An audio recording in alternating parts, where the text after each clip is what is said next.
Well, for more on the APEC meeting, we're joined by Sara Hsu in Knoxville, Tennessee. She's the CEO of China Rising Capital Forecast and a visiting scholar at Fudan University. Always good to see you again, Sara. Thank you. So the APEC leaders issued their first joint statement since 2017, putting aside some clear differences. What can we glean from this?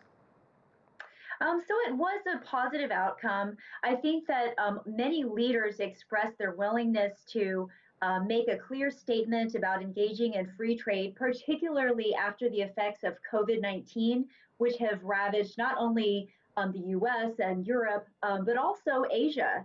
And many countries have suffered from shutdowns of their economies as they strive to care for people's health. And they're working towards opening up and opening towards greater cooperation.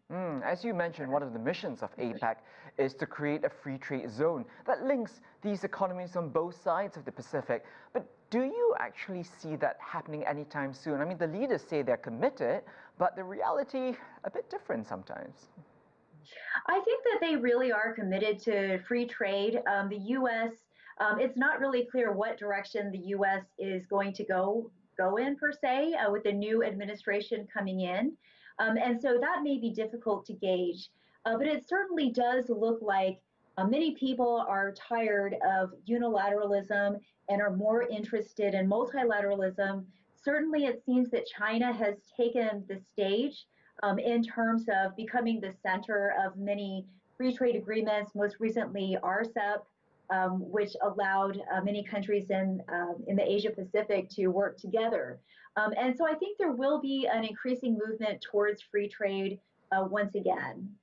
I really should ask though, what is the relevance of APEC today because of its size and the disparities that arise because of that? As you mentioned, RCEP, the biggest trade deal ever, links China with 14 other nations, many of them already in APEC. So what we're seeing essentially are subset alliances. Yes, so an APEC free trade agreement would be extremely large, similar to RCEP and also similar to the Comprehensive and Progressive Agreement for TransPacific Partnership. And so it would be yet another commitment to free trade.